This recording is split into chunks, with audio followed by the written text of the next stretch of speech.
Hey there, folks. How's it going? Welcome to their Stu's Game Reviews live stream.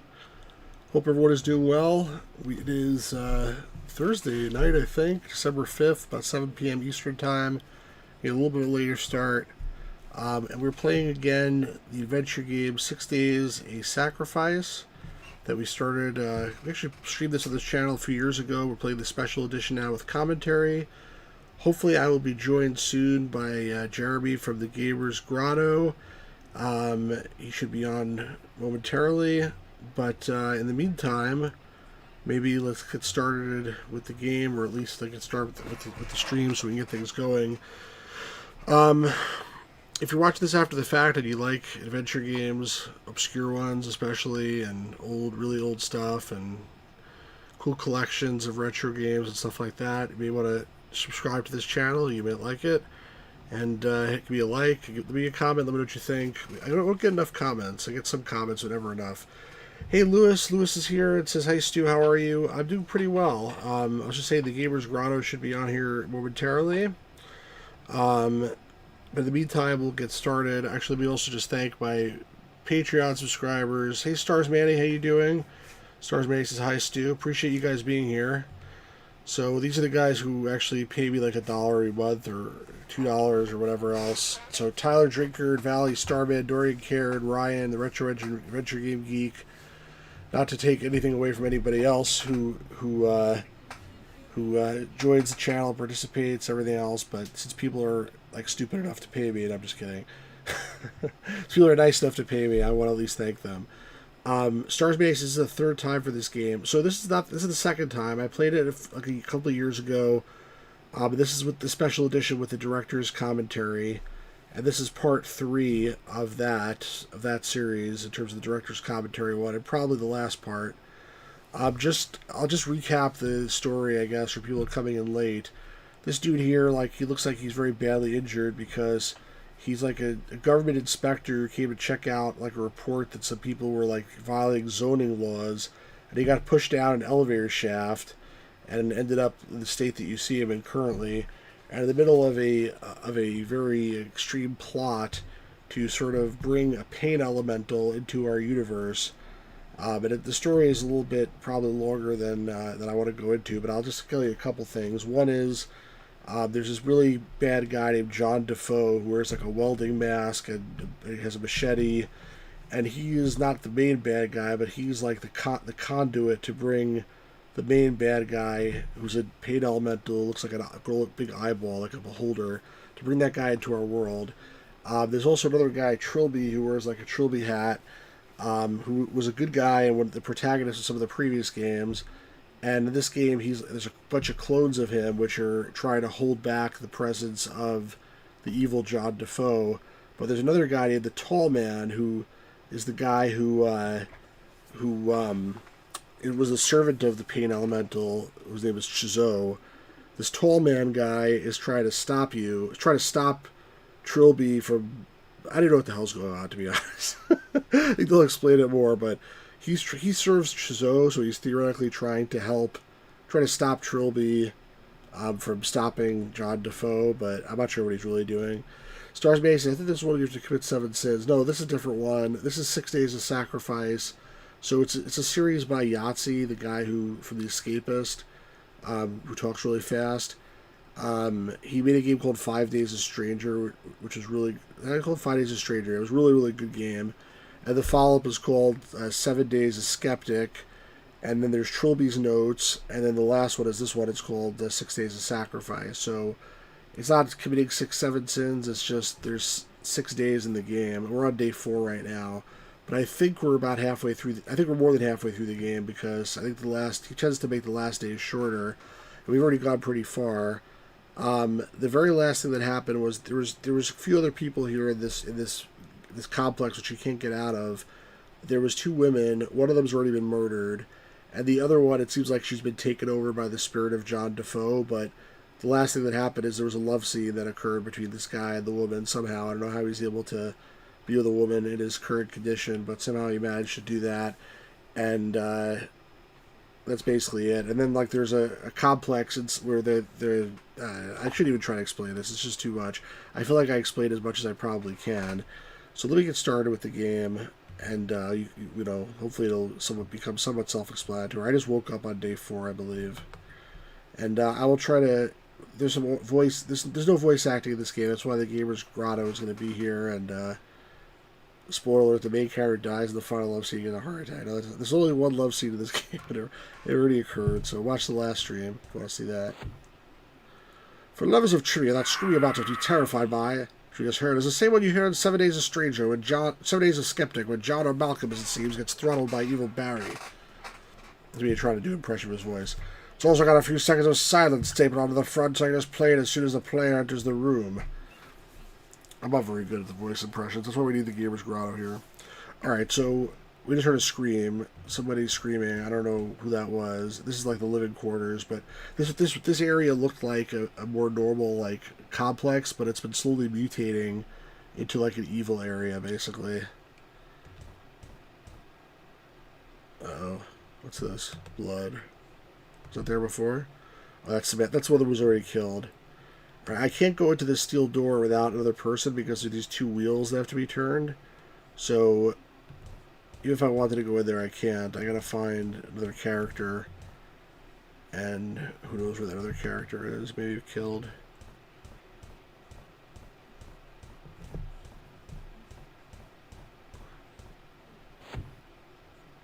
Canning? Oh, this guy was just murdered before. The majority of DeCame's dialogue for this day seems to be just saying people's names in a questioning tone of voice. That's it. Well, yeah, so there was also, I mentioned before, there was a few people in here. So there was 2 women, one of them who's killed, one of them who's been taken over, and there was a cultist who was left behind just to delay us long enough to, like, do this thing. And he was in this jail cell, and we just saw before a cutscene where the tall man guy came and murdered him. He was dressed as me, though, so I don't know what the deal with that is, but I know there's anything I could do here anyway. Literally no idea how to open it. There's blood. Let me look at the blood. Oh, the Gamer's Grotto's here. Alright, so let me call you on Discord.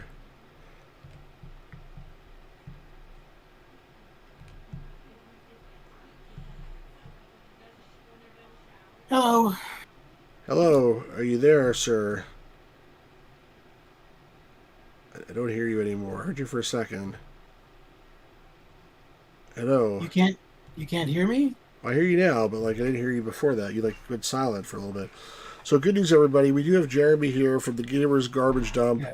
I'm sorry, I mean the Gamer's Grotto. And he's going to be helping us today.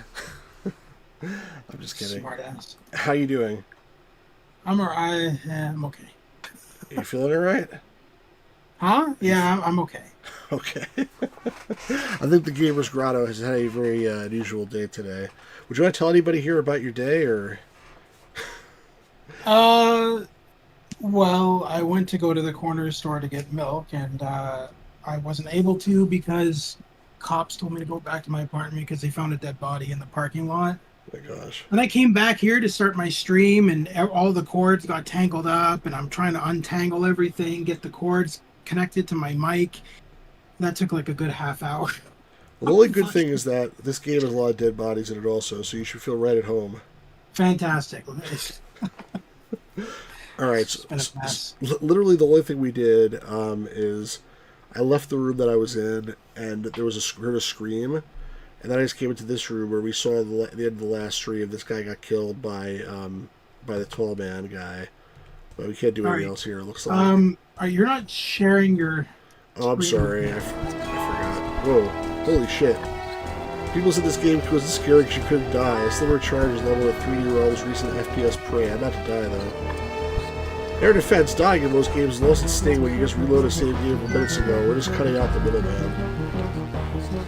I'm clearly about to die. So she's been taken over by the John Defoe guy. I guess 3D Realms and I are ahead of our time. Besides, the game's dying and going against the game's theme of inescapable destiny. So you can't die.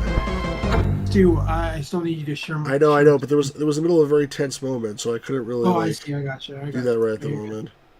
All right, hold on. Let me share it right now. Basically, she was walking around in a welding mask. How do I share here? Share your screen. There we go. Go live. Can you Yep, see it got now? it. Yep. Thank you. I just want to make sure my phone keeps like buzzing. It's not like, all right, nothing important. So we get back to this stuff here. Okay. My audio is okay. No issues or anything. Yeah, it's fine. It's much better than usual. All right. So for some reason this door is like glowing. So let's see what's the deal with this door. It's interesting. So you can't die, but you keep waking up in the same room. Oh shit. I thought about it having so Janine chased you through all the rooms, not just here in the main corridor. So somehow the house is encroaching onto the rest of the complex. But still, with bad memories, having to add extra code every single room in 7 Days of Skeptic, I opted for this instead. Okay. So basically, this is the house. It's not really here. She's about to kill me again. It's in John Defoe's imagination, but he's like still alive somehow. So basically, it's like the house breathing because he's breathing, and she is possessed by him, and that's why she's trying to kill us. But it sounds like we cannot die because it's our destiny to do something here or something like that. So I can just the room I was trying to get into before with the 2 wheels. It basically led into here, so it's not like there's any reason I need to go there. Do you want to read that, Jeremy? Just read it for me for a sec. Sorry. I need to mute. I'm in a party audio on PlayStation that's coming through on your mic, so I'm just trying to mute all this shit. Okay, I don't hear it, by the way. There's a kind of barrier blocking the way, like a force field, but also like something else entirely. I think you can sort of slip by her because she's slow. Let me try. As long as you keep moving, I don't think she can get you. Oh, I can't go that way. It hurts. Right. So I can't even go that direction. Did you walk into a door? No, there's just no way to go there. It's like... It says it hurts means you can't do anything. You're gonna die here, man. Oh. Okay. Well, I just did die again, but like you can't actually die because it It's just resets you basically. Yeah. So I wasn't too worried. All right, let's find a different way to go.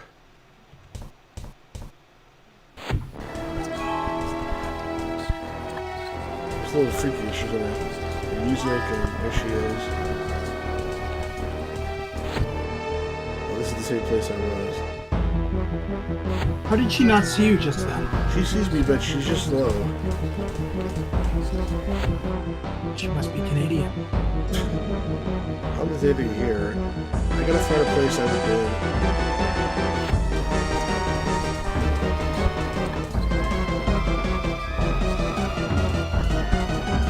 So that door wasn't there before. No.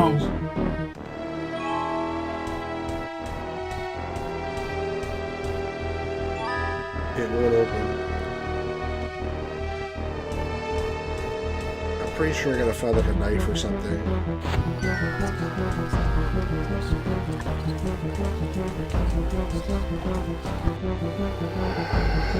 John Defoe tried to kill Theo, who he perceives as the tall man as dipping with the least Hey, there you go. these two.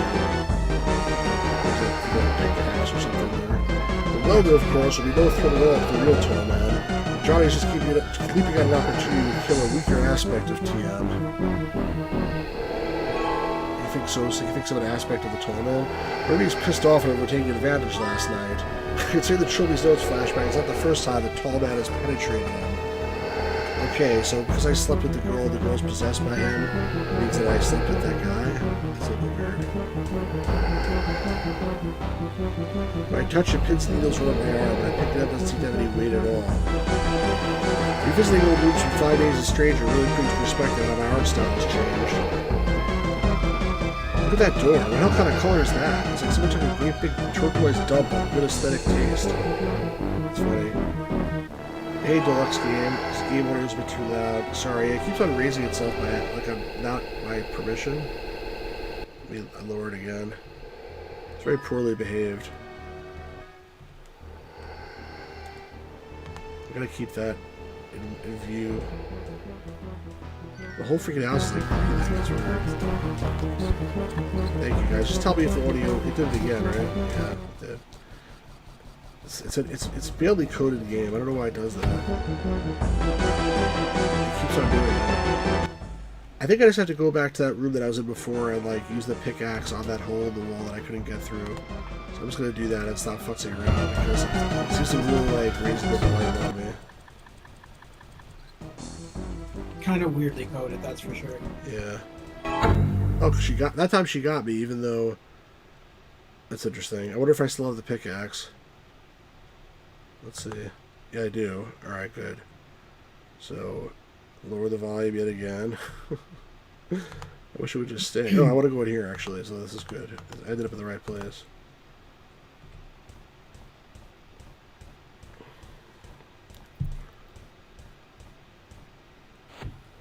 Alright, now let's use the pickaxe on the hole. The hole seems to recognize the pickaxe. You go inside the hole? I think I gotta do it when she's closer.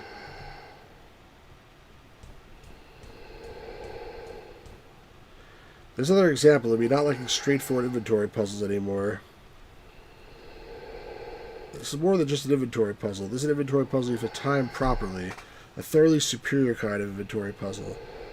I notice you're not doing his accent that you usually do for that guy. I know, I got a little bored. The tall man killed her. The tall man on that death scene is saying, "There you are, you little monkey. God, I'd leave you alone for 1 second. Get back here, get back in here right now, young man." Is that better? Perfect. The hole, must be pointed out, only exists while Defoe's mental landscape overlaps the real world. You didn't, now that reality has returned, there's no more hole, and Janine's body has been utterly crushed inside the wall. Oh my gosh. That's what that is. You're not reading your lines. No.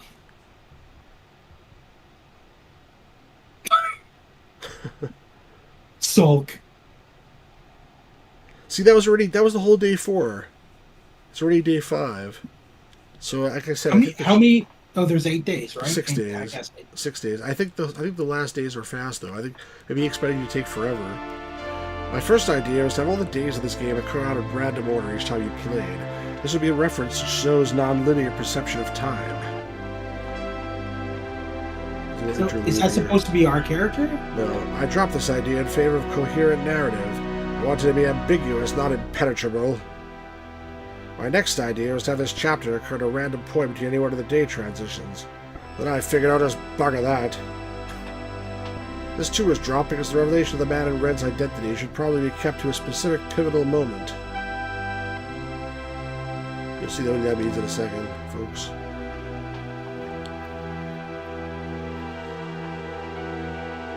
Talk. Give a voice. It's a random guy. I don't even know. Mistopheles Killer. This dialogue appears verbatim in the third Countdown Trilogy text adventure, which Stu and the Gamer's Grotto played as part of the first stream, just so we know where we are. Yes, you'll remember it was all over the news. Last year, the EFS Mistopheles was relaunched with a skeleton crew of 6. The appointed ship's counselor was one Dr. Jonathan Somerset, and he reported for duty punctually and on schedule. Unfortunately, shortly after the launch, it was discovered that the real Dr. Jonathan Somerset was dead. Pushed down a flight of stairs, presumably by the imposter who had taken his place. Off-world security was dispatched to intercept the Mephistopheles. Its last recorded communication was an SOS distress call to the EFS Charisma. By the time off-world security arrived, this man had slaughtered the entire crew. Who is that person talking? Other people talking confused. outside. Malcolm Somerset. Malcolm was the login name for the dude using the computer at the very beginning of 7 days. Different colors mean different people are talking outside the room. No, I get that, but I'm not reading that. One sec here. Just read for me for a sec here. The only son of Dr. Jonathan Somerset. It was important to show the imposter was also a Somerset, a tie with Owen Somerset from notes and my descendant fetish. Okay. He was a student at Psychology at Ganymede University, wanting to follow in his father's footsteps. But he failed the final examination and dropped out. It seems becoming a shipboard counselor was his dream, and when his father was called up, he couldn't hold in his jealousy. Trying, you're not doing it, so. So why did he kill the Mephistopheles crew? I'm back, by the way. Okay, so go. I'm just checking something. That's partly why he remains under psychiatric care. It's a complete mystery. His profile is completely inconsistent with a spree killer. The best theory we have is that he was found out and killed out of desperation. But that doesn't explain the demented creativity, the sheer bloodthirsty relish with which his crewmates were slaughtered. One man was impaled, another was blinded. The first officer had her head twisted right around. Many of the corpses were dismembered and stitched randomly together into Frankenstein-like monstrosities. Certainly not the actions of a man simply trying to cover up a far less serious crime. But let's leave him for the moment and move on. We can, and... I think they walked away. Yeah. So if you understood that dialogue, this is this is the protagonist from the second game, 7 Days a Skeptic, who he's supposed to be the psychologist of the USS Mephistopheles, but at the end, the big twist reveals that he wasn't really the guy. It was really his son, and he had like murdered his father to take the job or something, and so he was thrown into a mental institution. So now he's sitting there in this mental institution.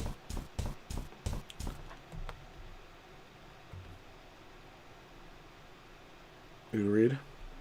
Oh, I thought you were reading those. Okay, sorry, my bad. Okay. It's pretty much the only thing to look at in here. There's a hatch built into it for moving food and small items into the cell. Oh. You! If in the Countdown Trilogy game you look through the people into Malcolm's cell sometime after the doctor leaves, you get a reply like, the prisoner is having a conversation with himself. It's not with himself. Because, you see, he is. This also highlights the man in red's ability to be perceived only by those he chooses to. Let's realize something. You can already see clear similarities in the two men. Same face, same basic style of robe, etc. I was beginning to think you'd gone forever. This shall be our last meeting. You'll get me out of here, right? You owe me at least that. What makes you think I owe you anything? You're the one who made me kill my father. I only encourage you to do what you already intended. You promised me I wouldn't get caught. You wouldn't have been caught had the Mephistopheles left that locker alone. You knew about that? Did you know about John Defoe? Was it all a part of some plan? I did not scheme it, but I did know it would come to pass. All I did was encourage events to take place as I had seen. You know they think I did it. All this senseless murder. I've been locked up in here for 6 months. 7 Days a Skeptic took place around early in August 2385, and now it's early February 2386, so it's been pretty much exactly 6 months. Very important. Not much time for courts of appeal in the future. It's probably straight off to the funny farm for poor Malcolm. I don't care about you or any of your bullshit. Just get me out of here and you'll never hear from me again, I swear. I very much doubt that. But rest assured, I am here to release you. Thank you. What do I have to do? Just use the key and leave by the door.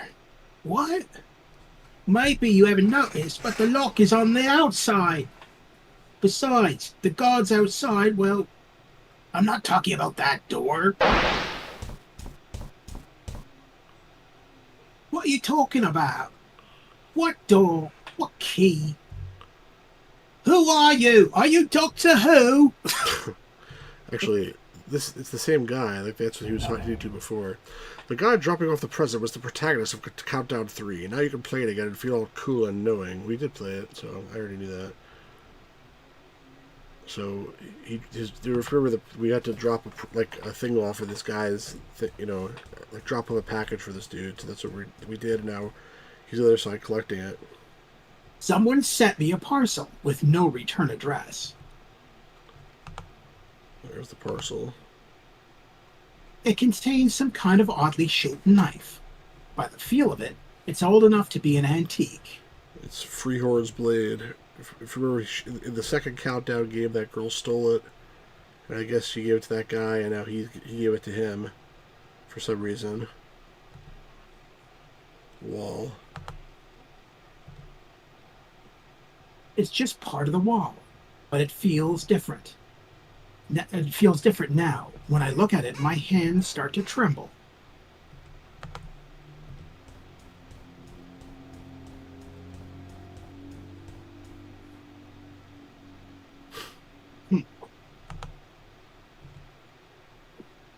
Behind the pads, there's a door made out of flesh. It's locked. There's some kind of pulsating slit around where a keyhole would be. Where's the zipper icon for Leisure Suit Larry? When you need it. As we learn later, the key knife is Freehorn's blade, forged from ethereal metal given to the prophet Jack Freehorn by the Tall Man. So I told you it was Freehorn's blade. I'm not probably the only person who understands what's going on, though. Its power is that people killed with it turn into what amount to intelligent wraiths, bristling with magical power, but enslaved to their murderer. Interesting. I didn't know. The door of flesh is Malcolm's throat. By killing himself with the blade, he becomes a non-corporeal, magic-imbued spirit that answers to no one. Interesting. Before that, though, it's a little matter of freeing yourself from worldly hang-ups. The Descending Theme is one of Maud's top jobs. I'm sure there are more places I could have used it. It's like the Sierra staircases all over again. Yeah. Usually, by the way, we have according to this, we have 10 people in here right now, but we had 9 before, then it went down to 2, and now we have 10, so I don't know what to deal with that, but we saved I never pay attention to the counter on YouTube because it's inaccurate. It's inaccurate. It's always inaccurate. It never keeps tabs on it. If anyone's here that's actually here, feel free to talk in the chat like Stars Manny and Lewis and Deluxe Game did. We'd love to hear from you. Yeah. So at this point, when you play the game the first time, you're not supposed to know that he killed himself. But that's just the commentary that told you. You're just like, he opened a wall of flesh, but logically, think about it, a wall of flesh means he killed himself.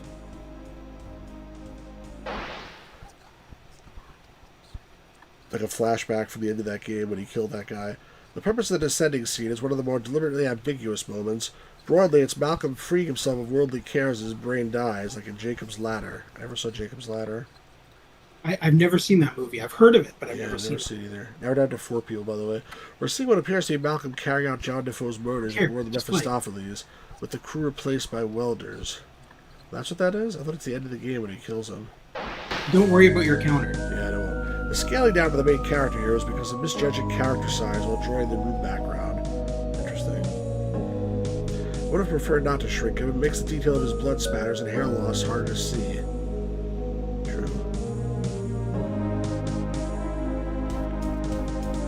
The reason why I saved the game is because one time when I was playing this, it a weird thing happened in the middle, and it teleported me back to the top. So I thought it was some kind of bug in this part of the game.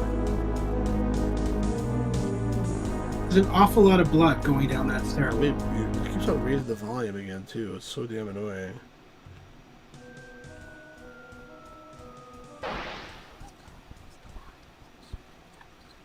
Yes, now he's stabbing. Malcolm was convicted for the murders. It could be just be that this caused a lot of stress in him, and maybe some part of it has come to believe it. He didn't really kill those people, though. It was all the welder that did it. But what if, in truth, we're being subjected to a garbled form of what really happened to the Mephistopheles? You tell me you're the author. Maybe what we saw in 7 Days of Skeptic was colored by advanced delusion. It was really Malcolm being made to kill by John Defoe. Maybe, or maybe not. Probably not. But in the next scene, Trilby talks of what John Defoe calls Malcolm to become, and Malcolm expresses the desire for redemption. Okay. We'll get to that in a second, I guess. It's one of your decide for yourself moments. What I've decided is that this guy is batshit crazy. That's basically what I've decided. I feel like everybody involved in this game is batshit crazy. I think it's just one guy. No, I mean, I don't mean just the creator of the game. I Like, mean, the like, people everybody playing it, too. involved. I mean, the characters and everything. I think all of them are nuts. You killed that guy. Yes. You probably shouldn't read too much into it, but in Japan, specifically the game Killer 7, blood-stained clothing is the mark of a betrayer. Okay, what? I mean... Also, don't read too much into losing hair. There's no way to drastically alter Malcolm's appearance, and hair teeth loss is a common theme in nightmares. Thanks for telling me it means nothing. And again, let's lower the volume. I've never heard that before. Hair and teeth is a common... Okay, whatever. Yeah. I have had big bad dreams where I lost teeth. I thought I really lost, like a tooth, like I knocked out or something, but it really wasn't. You have weird dreams, bro. Apparently, it's very common. You guys in the chat still alive, by the way?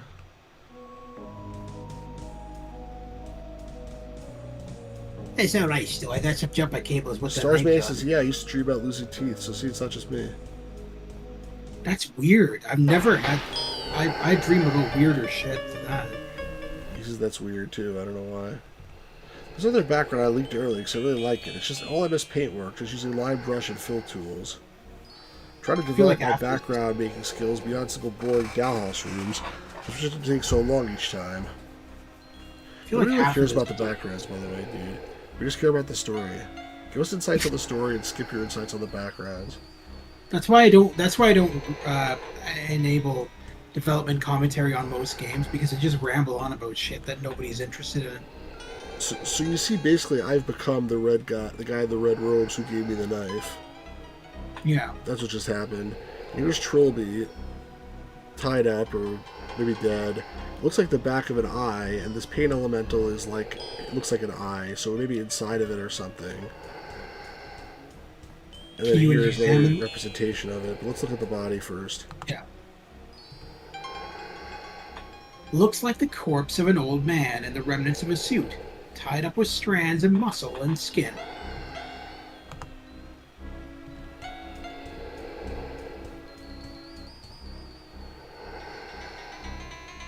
So who is this guy again? This is the guy in the red robes before. What happened to him, man? I made a powerful enemy. Here's one of the big debates. Is old Trilby one of the Trilby clones, or is this somehow the original Trilby? I thought it was the original Trilby. Support for being a clone, including his own assertion, and a Trilby clone being inside Chzo in the ending sequence. Support for not cloned basically revolves around him having memories that took place after Trilby's blood sample was taken in Trilby's notes. I'll leave the issue open. Then if I want to do a story about Trilby post-Chzo Mythos, I'll come back and say this was a clone all along. You're really helpful, dude. Appreciate you explaining everything. You know, like what Marvel Comics does. You're alive? Of course. Chzo would not let me die. So that's Trilby. Yeah, this guy is another guy before. Who are you? You ask a complex question. The name by which I am known is Trilby, but I strongly suspect that I am not the original. I am probably a clone, given over to Chzo as a plaything. Or perhaps that is my arrogance talking. Perhaps I simply cannot bear the thought that the real me would ever be imprisoned like this. Oh, that's this one. Isn't that the one you just did? No, I said, who are you? Oh, okay. What is this place? I knew you'd ask that. No one who knew what this place was would ever come here voluntarily. You're inside the body of Chzo. That's what I said. How did I get here? The last I knew, I was in an asylum. Oh, it's that guy. Yeah. Okay. On Earth, in the universe of technology. Then I can explain it. There's no possible way to get from there to here. Not corporeally, anyway. It's those guys. It's the same guy. It's both of the guys from before, because it was the same guy. Yeah, the British dude. Okay, Yeah. yeah. Who's Chzo? A more appropriate question might be, what is Chzo? Or even where is Chzo? Since it seems he is a place as well as a fiend. But to answer you, Chzo is a pain elemental. There were once many of his kind in the universe of magic, small and largely harmless creatures that fed on the petty anguishes of others. But over time, they became more and more reliant on magic, until their actual physical bodies were all but completely vestigial. They fought for more power by killing and absorbing each other. Chzo is the very last of his kind. A bloated mountain of gristle, whose very essence crackles with residual magic. But now, nothing but the most hellish torments will sate his hunger. He's the closest thing to a god of pain. You're the one who sent the idol into space? Possibly. Certainly I have memories of doing so. But you must be the man who found him. How could you know that? After the hotel, Trilby spent many years researching Chzo. He requested a vision of the idol's future from the Ministry of Occultism. He was well respected by them, and his... Wow, that was going by way too fast. Okay. Whether I'm the original or not, I do possess the memories of that vision. I saw you. I saw what Defoe did to you. I saw what you became. And I realized that I'd seen you before somewhere. But never mind. You want to redeem yourself, don't you? More than anything. Then all you have to do is follow my instructions. What do you want me to do? I want you to kill me. And don't pretend you're a stranger to killing. You have Freehorn's blade. It's infused with Chzo's magic. It's the only thing that can release his hold on me. I want you to drive it into my heart. The nature of the blade will infuse you with energy. Call it my soul, my life force. We don't have a proper name for it. I want you to give it to the one who needs it. Who? You'll find him nearby. He isn't physically here, but Chzo is observing him, and so he manifests. My life force will still save him, whoever his actual body is. Stars Marty says the story is beginning to make sense now. It's really clever. So on the one hand, I'm like thinking, wow, you actually understand what's going on. You can explain it to us now. I'm not really sure. But let's just say this. I won't kill you. I'm gonna bust you out of here.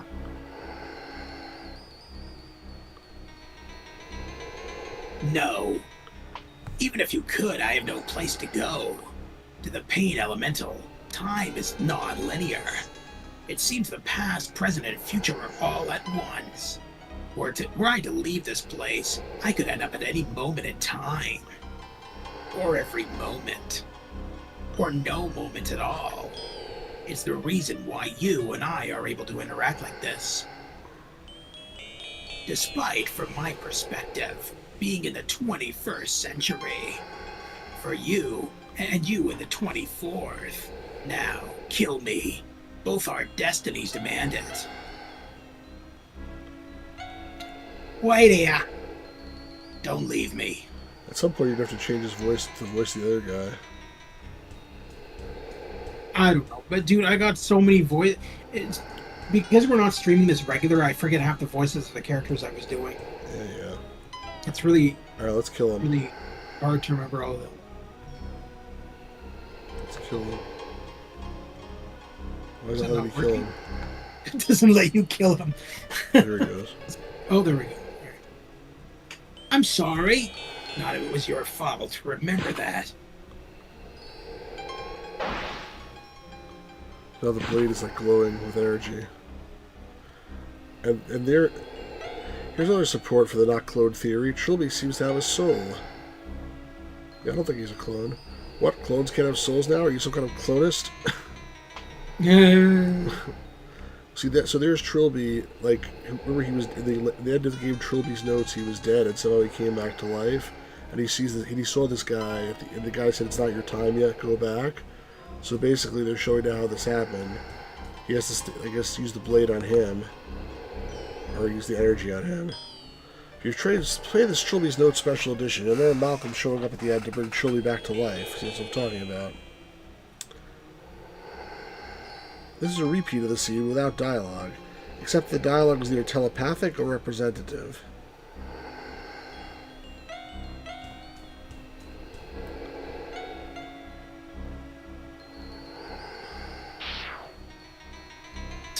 It's Mortal Kombat. Your soul is mine. You read the text. So you felt that, did you? I think I should get out of here.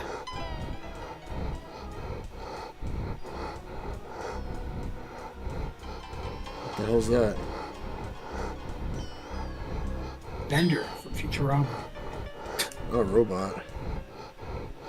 You just wait there for a second, Malcolm, mate. He's like pausing in the middle of falling. The nature of the pit is kind of weird.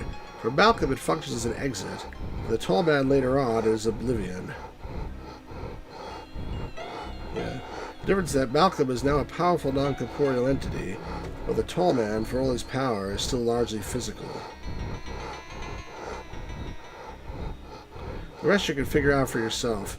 Maybe the bomb has two chutes, one labeled ghosts and other not ghosts. Ridiculous. So is that supposed to be the tall man? Oh. Yep, I'd say he's dead. Damn it, we're gonna catch hell for this, aren't we? Sorry. You were too slow. He has two voices. Wanted to cut his own throat out. Could he hung himself in his pajamas like most of them do? You can do the other one. It's like he knew he'd have to clean up the mess. This is the worst. You shut up. Okay. Personally, I'm more worried about how he got a hold of a knife. You and I both know if a freak really wants to kill himself, there's very little we can do to stop them. Yeah, I'll do them. Sure, all right, go ahead. And you honestly say he doesn't deserve it.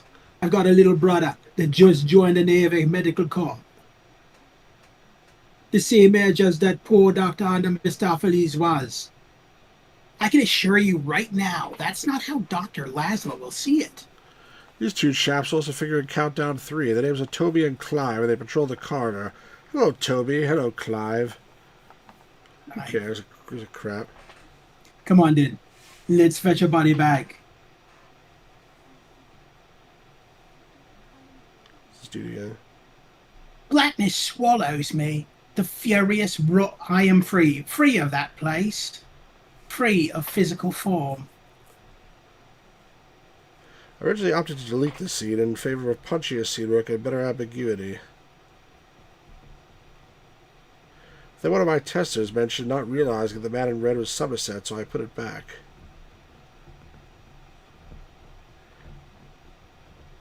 The ebb and flow of time flutters against what passes for my body, caressing me like a lover.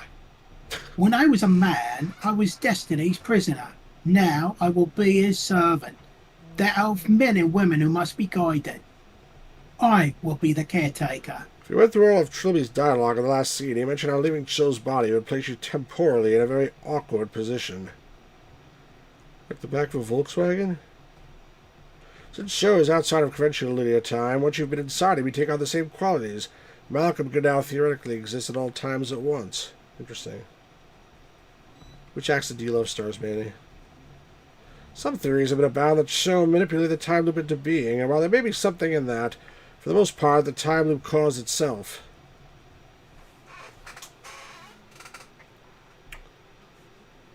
A time loop is self-perpetuating. Malcolm's actions as the man in red are fuel not out of anyone's personal agenda, but because that is simply how it must be.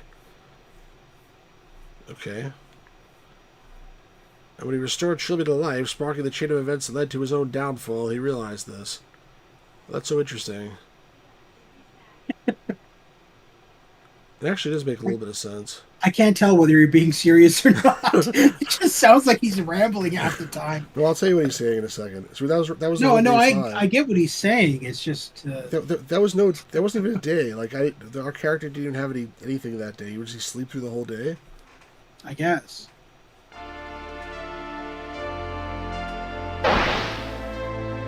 There it is. You could not have saved her, DeCabe. But there is still enough time to save yourself. This next animation is probably a bit too fast. Ooh, jumping to his feet pretty fast for a guy who was catatonic with despair all night. What happened to her? Her weakened defenses allowed John Defoe to crush her personality. In loving her, you tainted her. Tainted? What's that supposed to mean? It means you ate her. Never mind. Sex, more specifically the orgasm, leaving a person in a state of mental weakness, a theme I've used before. In one of my unpublished workings in the Trilby backstory, leading a double life caused him to develop multiple personalities.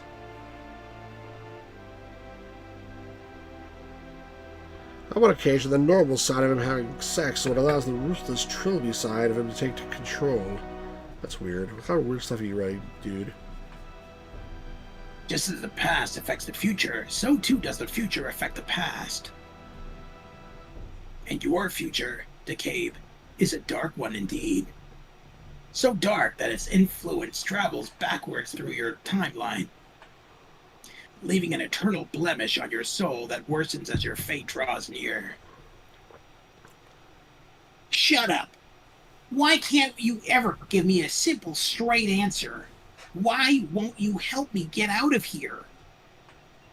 You will find the way out the basement of Defoe Manor. What? If you wish to escape, go there. You expect me to go down into that madhouse? What about John Defoe? Enough clones of Trilby remain to provide an escort. They will buy you the time you need to break through Defoe's defenses. You must combat the corrosive influence of his mind on equal footing. Know him, become him, defeat him. We shall not meet again. I wish you luck. Wait! Will you at least tell me who you are? Once I was a man. John Defoe destroyed all I had. But a gift gave me the power to see the destiny of all mankind, while simultaneously enslaving me to it. You and I, DeCabe, are pawns in a game, too vast and complex to understand, but a pawn that crosses the board becomes a king, or, at the very least, a prince. That's one of my favorite lines right there. Yes, I know a pawn crossing the chessboard actually becomes a queen, but that wasn't as appropriate.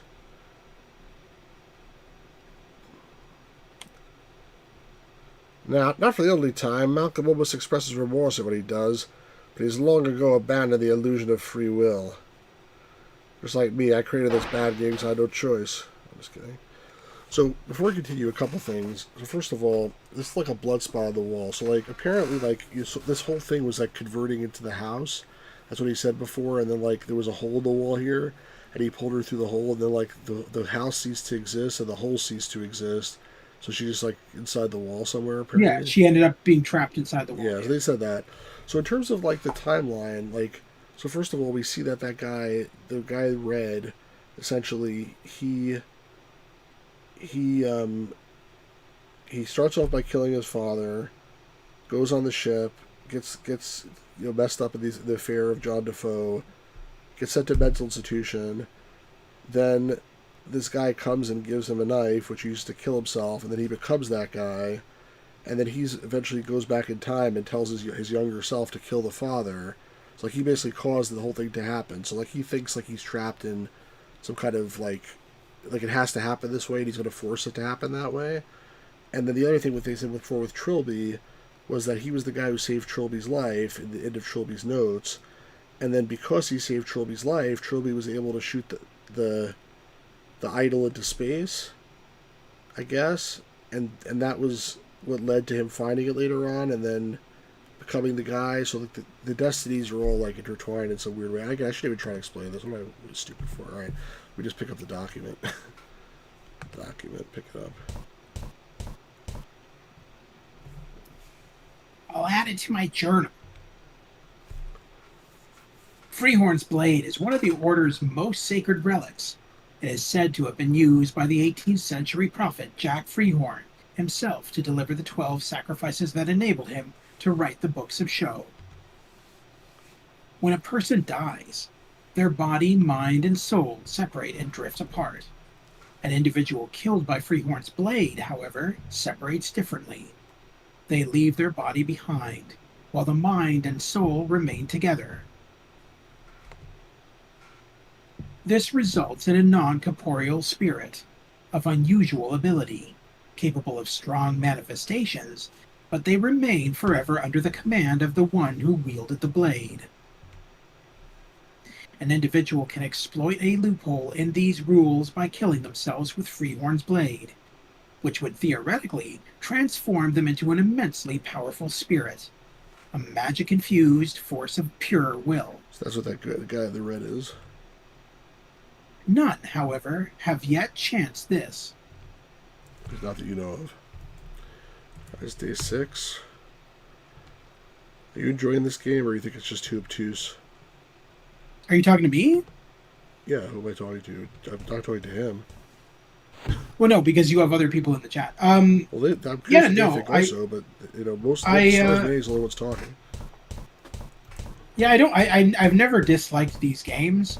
I personally don't like adding commentary over to, so like, have you streamed this game before? Yeah. Or is this your first time streaming years ago, without the commentary. Okay. All right. That makes sense then. All right. Yeah. Because normally when I play a game for the first time on a live stream, I don't put on the commentary because it just kind of ruins the experience, in my opinion. Yep, neither did I. Will you 3 come with me into the hub? If that is what you order. We do only as we are told. How many of you are there? We don't know. Would any of us fall, another come to take our place? So if you die, I can come back here and there'll be more of you? Until there are no more. Personally, I'm in no hurry to die. The reason why this room has no walls on the left or right is to imply there are hidden passages somewhere where all the clothes are hiding. Makes sense, because you don't see them anywhere.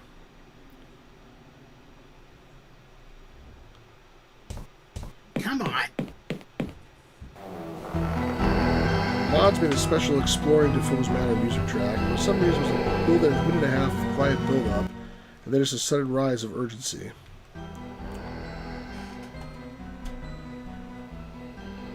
I'm afraid I couldn't find a way to fit into the pacing, so I just used this other track he provided for generic danger. So basically, every time you go into a room, the tall man kills Trilby. For lovers of trivia, it's based on the same tune as the harpsichord music from Trilby's Notes. Oh, I remember that music. I recognize it now that he says that.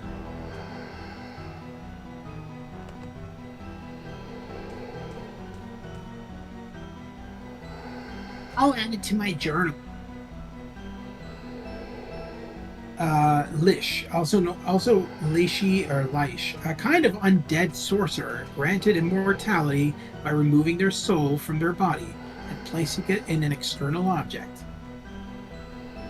The Lish's body is indestructible. It can still be stretched, twisted, and made to feel pain, but only damage to their soul artifact will cause permanent damage. Wraith, a servant of a Lich, a dead life form whose soul is placed post-mortem in a small part of the Lich's soul's artifact, making them subservient. Wraiths are non-corporeal, and like all ghosts, can exert influence over the environments and objects to which they are tied. It should be noted that the Wraith's influence and manifestations become increasingly wild and uncontrolled if its soul is separated from its mind.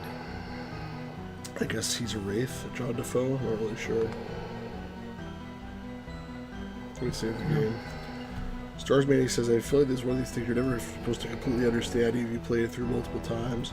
Probably true. Because yeah, you're probably right.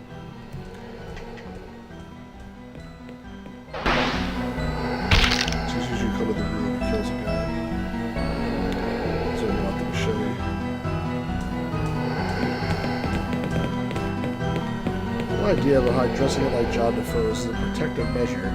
Try to fool the house that you belong there. Okay. At this stage, that's the extent of it. Things get a whole lot more complicated as soon as you enter the home. They usually do. Ha ha ha. Yeah. Especially in Leisure Suit Larry's case.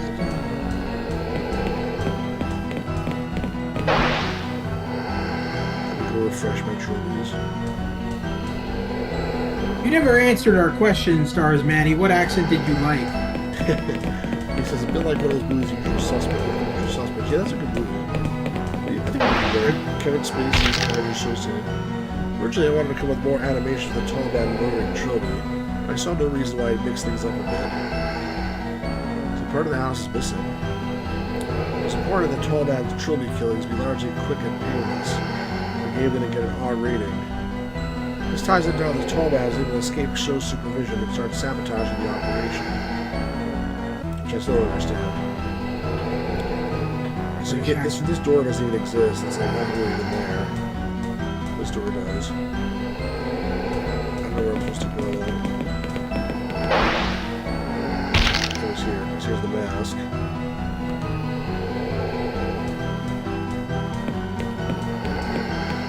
As soon as like You pick it up and place it in your purse. as soon as like all the trophies are dead, he's just going apeshit crazy. He's like breathing really heavy now. So now pretty much if I try to do anything else like today with can, it just says it hurts. The road it hurts, yeah. In order to like to try again, I gotta leave and come back. I like the focus out of focus effect he adds to the Defoe manner. It's really cool. Pretty cool. It's scary actually too. Like, you don't know what's going on. And you get scared. I was like, holy shit, I'm gonna get out of here fast. I don't get scared of games. Who's British accent? Is this British accent or my British accent? I assume you mean his British accent. I think he means yours because if you asked the question the second time. Why did they just disappear? When I was a kid, so my parents are both huge fans of British comedies and sitcoms. And so growing up, me and my sister, we only watch British comedy. We only watch like Monty Python, Bean, all those British comedies, Blackadder. And so I kind of grew up watching those, and so that's how I was able to pick up accents. Like I would watch a TV show and then pick up on the voice. It was really weird. How do I put this outfit on?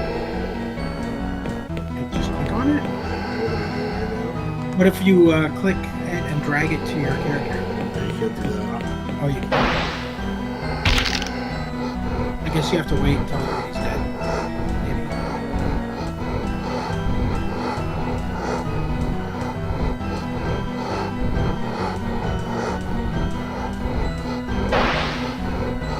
Should get some controls. Oh, what are you doing? You can wait. You can go and get more of them. Yeah, there's like clones. They haven't run out yet. No, I understood that. I just thought that you only had access to 3. What's with this dude here? You can't examine it. This one. The original game, every time you look at that, you get like a different message. I haven't played the original in a very long time. So here's the hole. There's some kind. Okay. You read that before, so you don't forget it again. How do I? Okay, I use the outfit on the hole. Ah.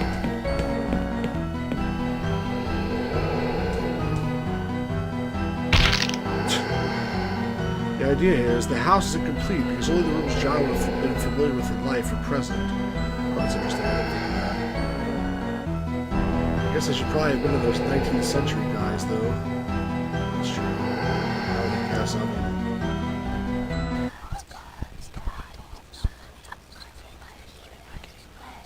Father, it hurts. Should have father.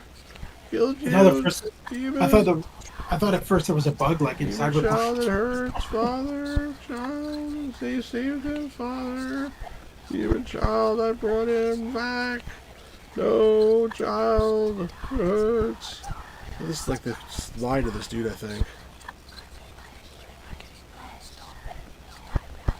Up to this point, the disjointed phrase and images have been scripted. From now on, they're all randomized, so that's cool. Kill me, 1, 2, please, nerds. Hold me, the guide, father. Nerds. He's obviously crazy. You literally sound like that kid from that movie, The Changeling. Father! Man, it's obviously crazy. You remember that movie? Yeah. You're forgetting your lines. You are the last one. I didn't forget my lines. They were going faster than hell. The others all went into the house. They never came out. Does that mean anything to you? Does that spark any memories? I think the others were killed. When I think that, images start to flash before my eyes. The faux manner being here feels wrong. I think it's supposed to have been destroyed. In what way destroyed? Fire. It's supposed to have been burnt down. Perhaps you should address this inconsistency. Yes. How? I can show you where to get some petrol. I only inserted the barrel of petrol into the camera room after doing this scene. Look at it, it's clearly been hurriedly pasted in, but it's in the text adventure also. I just didn't want fire accelerator to be conjured from nowhere. That's true. The point here is to convey, if it wasn't clear enough, that John Defoe's mind is starting to merge with the caves. I didn't realize that, so I'm glad you told us. Also, I mentioned the destruction of his soul has caused ripples to echo back through time, and it's only on this day that the ripples arrive. Okay.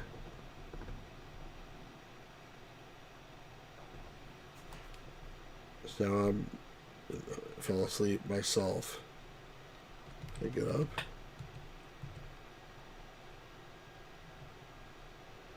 Well, there's some hot spells to find somewhere. Have you tried clicking on yourself? I can hardly move. Where the hell am I? I don't know.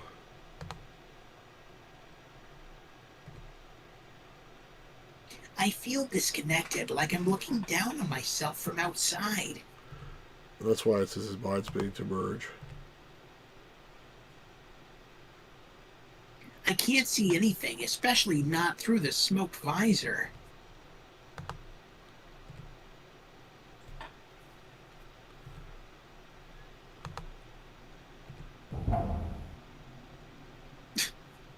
It's moving. Oh my god. Focus decay, it's not really happening. There's also a payoff for the mysterious hand thingy at the very, very end of 7 Days of Skeptic. Another thing you shouldn't read too much into. If you start thinking it really was the cave there, then a whole new can of worms is opened. That's sort of funny. That was like the teaser at the end of the game, like this last jump scare. Notice how quickly the tall man clears off and the cave arrives. Maybe he's finally figured out that the cave's presence allows Chzo to observe him. Maybe. You figured out why that would be the case yet, children? I think so. Read the volume lore. Tarpaulin. It looks like a large cuboid object covered in tarpaulin. I don't think it belongs here.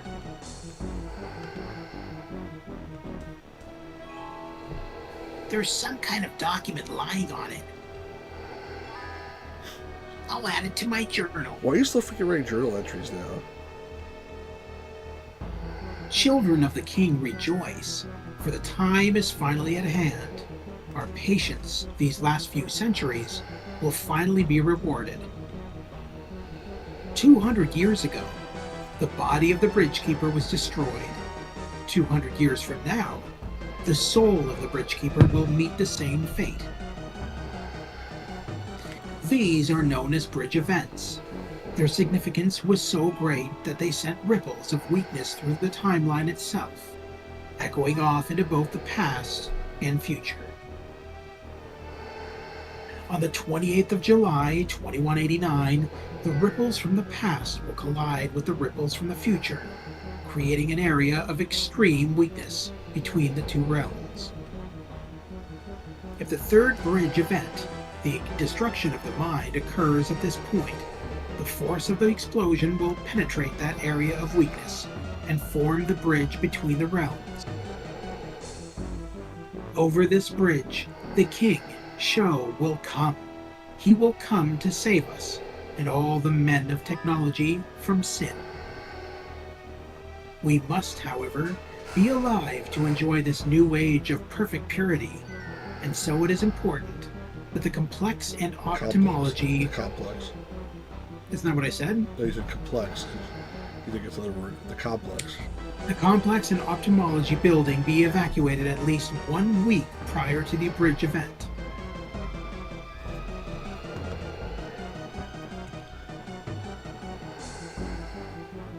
Oh no! It's a bomb! There's enough nano-explosive here to atomize the county!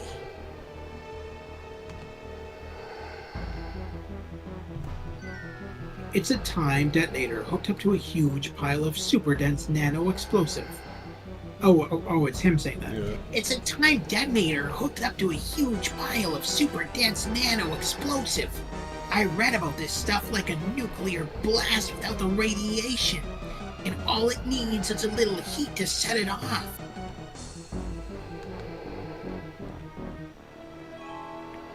Nothing for it, I've got to try and disarm. Wait a second. This bomb's already been defused. So that tall man guy defused it, apparently. But the problem is, the other dude told Trilby to burn the place down, which he's, I'm sure, doing right now.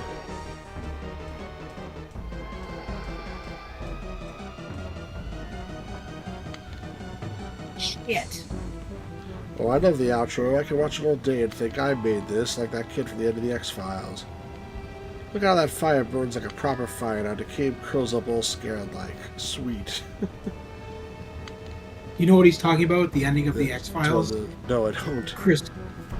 The ending of the X-Files, there's an audio file of Chris Carter's son saying, "I made this." Oh, it's really? it's just yeah, it's got nothing to do with the X-Files. It's just like an ad for Chris Carter's company that he owned. That's funny. He used his son's voice for the ad. You can read your line? No. Did you use your cue cards? No. Fuck you. No.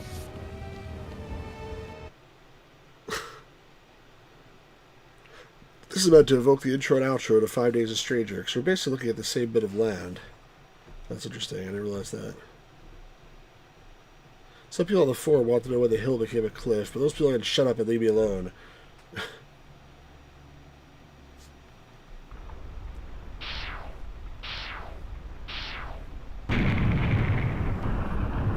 Yeah, that's a lens flare. Bite me. It looks cool. I don't know why everybody has issues with lens flare in games. I don't know. I guess they feel like it's overdone. Stupid. It depends on the game, maybe. I don't think it's overdone. I think it makes it feel the game feel more realistic, in my opinion. Yeah. Depending on the situation. 6 days later. What the fuck is? Hang on. I'm still here. I can expand with messages for some reason. You're watching UCBC News. Investigation continues into the circumstance that resulted in a nano-explosion detonation in the county of Buckinghamshire 6 days ago. I should be a British accent. Sorry about that. I got it. The blast completely demolished... Oh, wait, it's British accent, you said? All right. The blast completely demolished the ophthalmology building, which had been purposely evacuated beforehand. And several... Okay, fuck you. Although the detonation has not been found to have caused any loss of life, 2 individuals last seen in the area had been reported missing. And environmentalists are already calling it's the biggest ecological disaster in the entire history of the world. The investigation continues.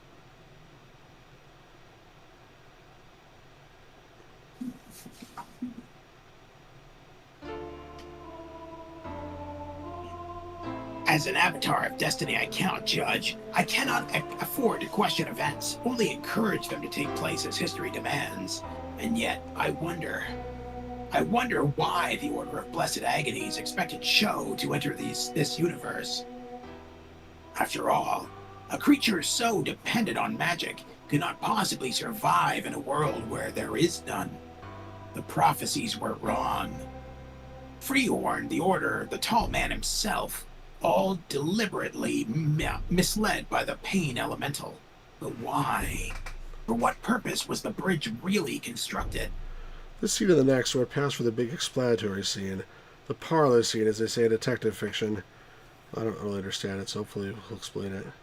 All the scene really needed to do was to plant the idea that Chzo didn't actually want to cross the bridge himself. See, travel gives him eczema. So stupid. It was open for mere seconds. Nothing came through from the ethereal realm. So did Chzo's plan simply fail? Or was his intention not to send, but to receive? None of this matters. I led the cave to the destiny demanded of him by the timeline. Now I must wait. 2 centuries from now, my younger self will require my guidance.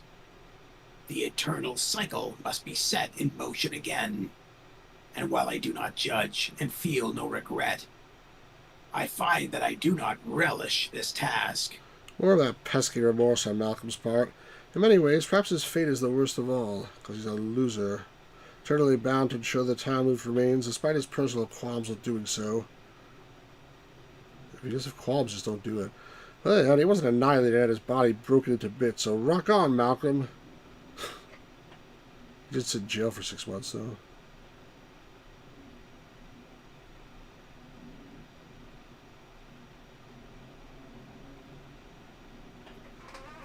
What's that? Oh. It's a guy with a cigarette in his hands. It's like his silhouette. In the 18th century, the prophet of Jack Freehorn put to paper the 3 books of Chzo: the blood of the the book of the prince, the book of victims, and the book of the bridge. This is a central tenet in the faith of the Order of Blessed Agonies. What is not known, not even by the highest acolytes, and likely not even by the prince himself, is that there was a 4th book. It seemed to contradict the other prophecies, and Freehorn discarded the draft, thinking it a garbled message. This was the book of the new prince. Here is what it said. The additional stuff in the special edition ending is an attempt to at least partially explain why Chzo wanted to replace the tall man. I never saw this then, because I didn't play the special edition before right now, so it's good. I figured it's basically the big question of the game, so it deserves special treatment. I would agree with that. Or maybe I did play the special edition, without the commentary on it. So I think I have seen this, actually.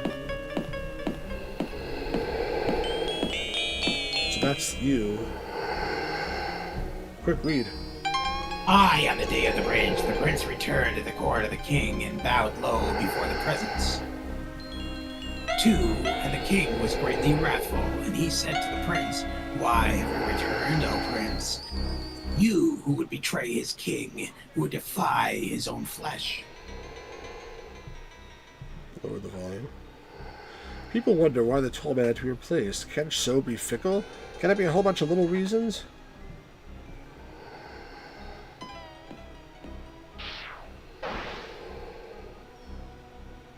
"3, and with those words the king threw down the prince and stripped away his vestments, and the prince once again became the arrogant man.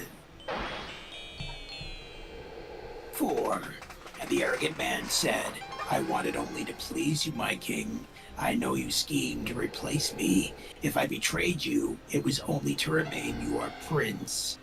5, and the king replied, "I have not forgotten that you are the arrogant man, and still your arrogance blinds you. Who are you to question my plans, you little man of linear time? Who are you to believe he knows what is best for I, who has drunk down the agonies of a million men, I, who has seen something or The other. edge of forever, it said. The edge of forever. 6. You are not my prince, O arrogant man. You were never truly my prince. They were truly of my flesh, it said. So he gave the power to you, our character, to Cabe. 7. And the king took the vestments of the prince and gave them to the man of purity, and the man of purity became the new prince. I took the focus away so it would go fast on the words. Now it's slower.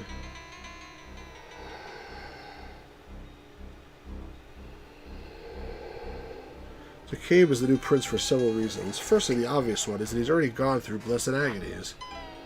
Did he? Yeah, I guess he did. But now Defoe's aspects are destroyed. He also has a bit of John Defoe in him, who's also suffered through some pretty agonizing shit. So you basically lost your humanity. Another difference that he was dead before he was reanimated and transformed, while Cabath was alive. Make of that what you will. He was dead? I don't know. 8. And the arrogant man wept aloud. Why have you betrayed me, my king? What have I done that I should earn this wrath? 9 came the reply. Long ago, you were offered the chance to fulfill the role of the bridge. As a being of both magic and technology, you could have proven your commitment to your king. You could have chosen your successor. But in your arrogance, you resisted and created a child to become the bridge in your stead. 10. And after you learned the true purpose of the bridge, you had the audacity to subvert my will.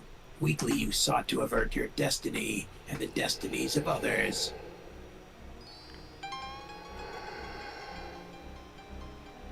11. But rejoice, arrogant man, for I have provided another opportunity to fight your fate. Simply defeat your successor and return to my side. Good luck on that. 12. The new prince faced the arrogant man. And the new prince threw down the arrogant man. Thanks to the various reasons mentioned above for Decay being the new prince, he's more powerful than Cabadath, even when he was at full strength. Just to illustrate that, he flicks the weakened tall man away as you would an irritating fly. So I guess he's not going to defeat him. Now I'm controlling this guy. This is my character. You can't do anything. It hurts. My king. Protect him always. It's sort of weird. Where's Trilby? Oh, he's not there anymore. Oh, there he is. The guide. It hurts. You can't talk to anybody. Is that your phone going off? It's alright. Yeah. No, it's fine. I was just making sure that it wasn't like minors. You can't, like, leave or anything. What about going over to the... The arrogant man. Yeah. Take his place. It hurts. I don't have any inventory, so all I can do is hit him.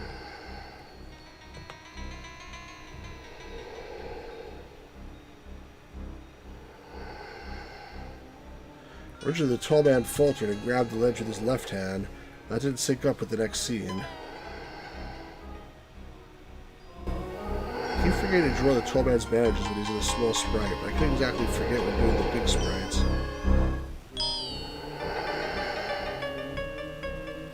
For the record, he has loose bandages on his hands because they are skinless. His hands, that is, not the bandages. That's gross. That's such a stupid thing to say. Like, I know. who would think that they were skinless bandages? That doesn't even make any sense. So I stuck my stick. There's some really weird shit in the commentary.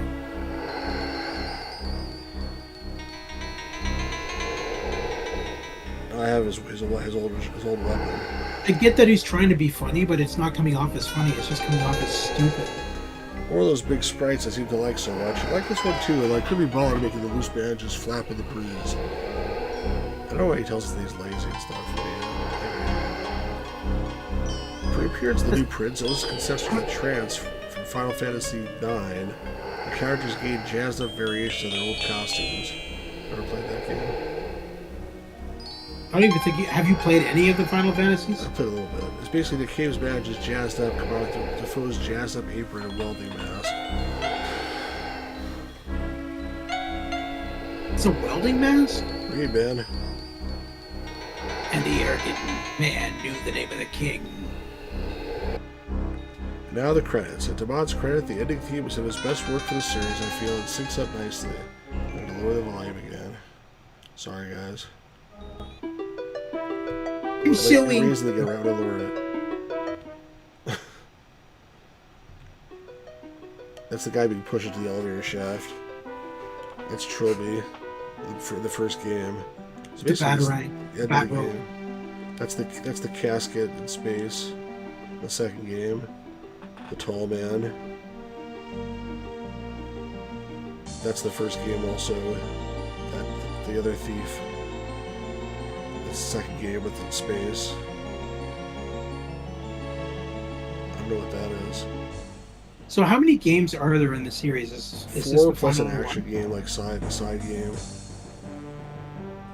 I don't know what that is. Stars Manny is asking you something. Yeah, is there any reason for the welding mask? I don't... Like, the character in the first game wore the welding mask, but they did explain it, I think, but I don't remember what the reason was. It wasn't such a good answer. I'm sorry, I just don't remember. No, yeah, I Trilby played the clones. first. It feels like they were trying to be, for the first game, it just felt like they were trying to be like a hack and slash horror game. Yeah, right. Like Scream and all that kind of thing. And I'll be honest, like, I feel like the first game was really good. I mean, the first game was really good. And I think the second game was good too. And even the third game was good. But it's when he tried to tie it all together and make this long, complicated story, it's just too complicated for like almost everybody to I'll be understand. honest with you. After the first game, I kind of lost interest in all the others because I was like, why couldn't it have just been one game and then move on to something else? Why do you have to like have the series run for so fucking long? Just have it be like, oh, there's a killer trying to come after you with a welding mask. Oh, you defeated him. The end. Instead of, oh, the end. Now his soul went into this person. It's like, oh my god, just stop. Yeah. It's just at that point you're just marketing it to make extra money off of people. But then again, I think these are free anyway. These So are all it doesn't free even. games. If you Yeah, wanted the special exactly. edition, you had to pay $5, and then they made it free as well. I guess that wraps up this commentary, and also all the commentary I'll ever do for the Chzo Mythos. Oh, thank God. Okay, Oh, probably wait a good. minute. That doesn't make any sense. So he charged money for it and then he made it free? Yeah. That's a big fuck you to all the people who paid for it. Doesn't even make any sense. Oh my God, this guy just pisses me off now. This is just freaking stupid. It's funny. I didn't think of it that way. The answers are buried in the game somewhere. What are you talking about? The answers of what? Guess I'll see you in the commentary for our next blockbuster game. Ciao for now. Yeah, better make it free. Jeez. Yeah, I mean, I hear paying, like, charging for it and then giving it away free after some long period of time. It was like after a year or something. It doesn't matter. I think I paid for it, by the way. It pisses people off when they pay for a game and then a year later it's like, oh, I made it free for everybody. Like, so why even bother buying it at that point? You're wasting money. This kind of shit happens nowadays too, like on console games and stuff like that, where you buy a game and then a month down the road it's free, and it's like, This is generally why I don't like buying digital games, period. Because exactly the thing you just said. Like, until it's like close to free, because eventually they become close to free. So it's like, what's the point? But, see, and the only reason I bought the Ultimate Edition of the Indiana Jones game is because I saw about 50 minutes worth of gameplay, and all of my fears were put at ease. It ties in perfectly between the Temple of Doom and the Last Crusade, and it's not just a standard shooter. Like, you're going into tombs. It feels more like a first-person Tomb Raider. It's very true to Indiana Jones, And Troy Baker is so good as the voice of young Indiana Jones. Yeah, I heard he's good. Spot on. He's got the inflections. He's got like when he says like it's a trap or something, like he's like, look out, it's a trap, and he does it so well. And he was saying in interviews, because I looked up this YouTube video.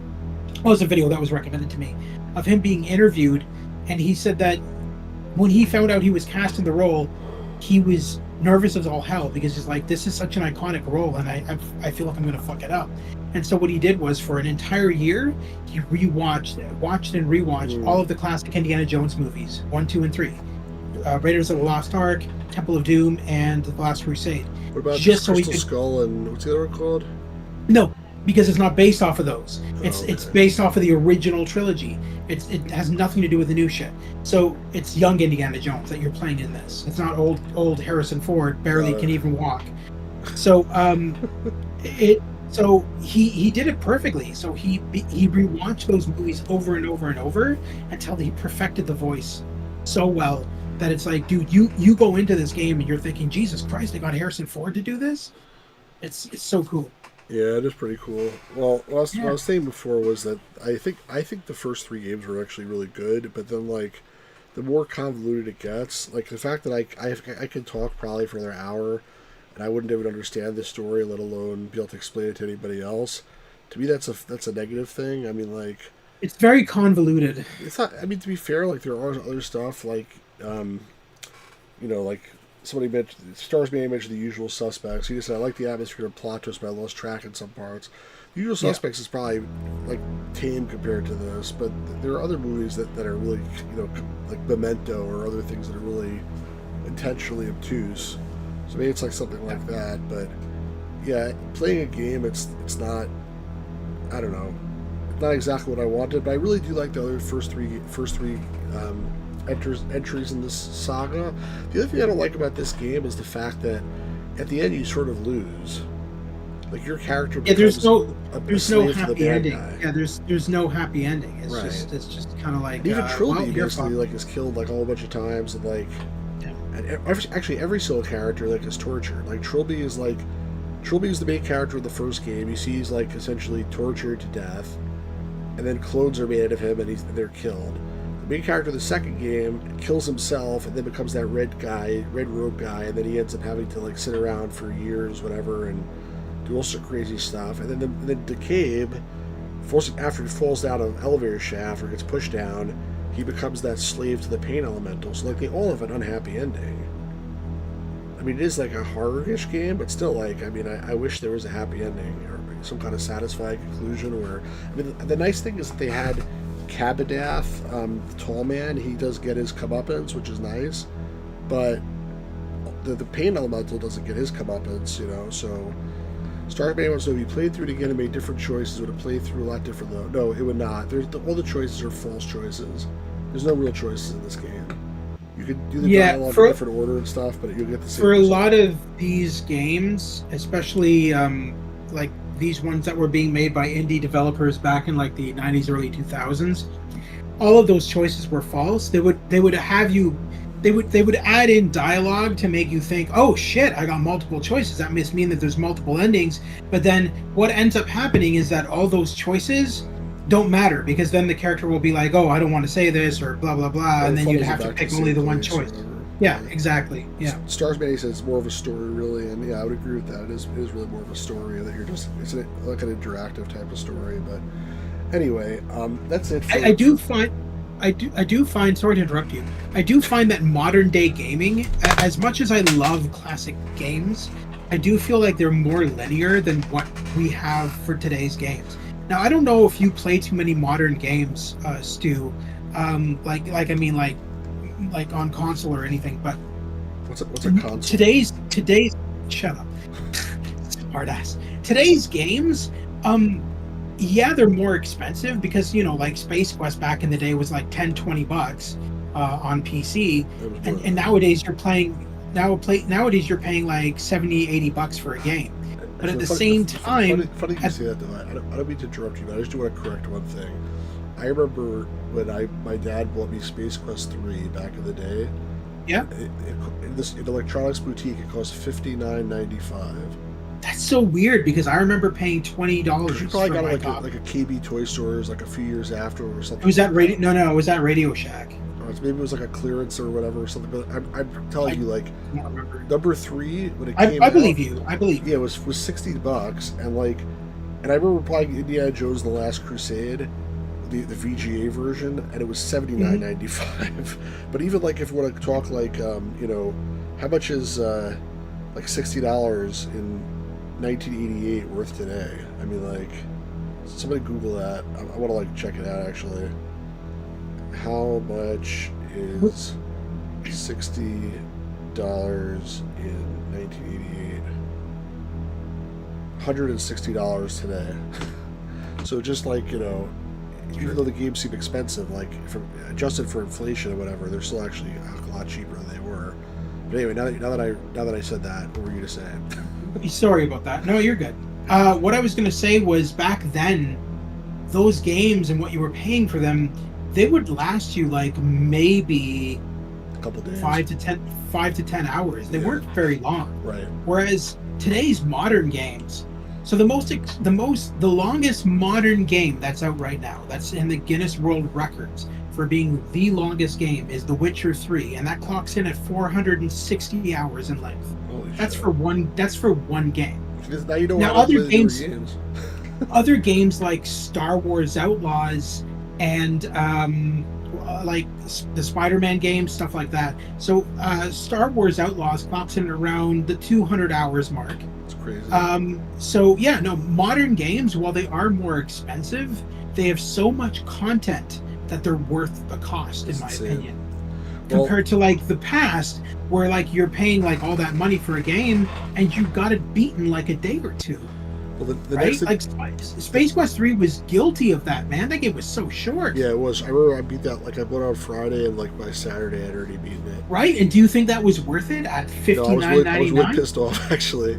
Right? Exactly. Whereas modern day games, I love how a lot of people complain about the cost of games nowadays, but it's like you have to account for not only their budget, you have to account for the fact that you're getting a game that will probably keep you busy for a couple of months, if not more, and you probably have multiple endings because almost all games nowadays have at least 10 to 15 different endings, so they have a lot of replayability. Yeah, actually, it's funny because where is this? Just here, let me show you this quickly. Sure. I forgot about this, but you can. Are you showing it on the I'm what are we doing? going. I'm showing this in the. Yeah, you look at the YouTube. You'll have to see it. But Yep, this, yep. this is actually a screenshot from Space Quest 3. I forgot about this. one sec? Let me switch over to YouTube. Okay, so how do you like the game so far? Was it worth $59.99? See, I saw that, but I thought that was just a joke. No, it wasn't I didn't a think joke. that was actually. That's crazy. That's crazy. They probably knew that people were disappointed at that point with the game because it was so short. So they're like ripping on you. They're like, sucker. Yeah.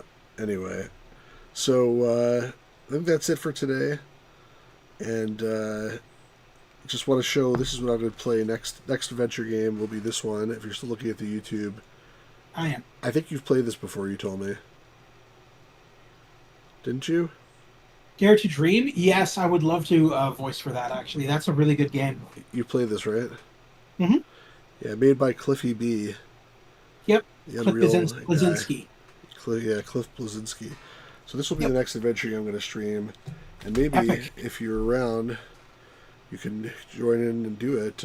If the Gamers Grotto is Well, plumbing is functioning. I will be honest with you. I don't know when exactly, but I'm going to be visiting family early. So I think it's like in 2 weeks or a week or two. But I'm going to be going up there and spending Christmas with them. And their internet is doggy water, so I won't be able to stream. But I will certainly, if we can do it before then, I will definitely be a part of it.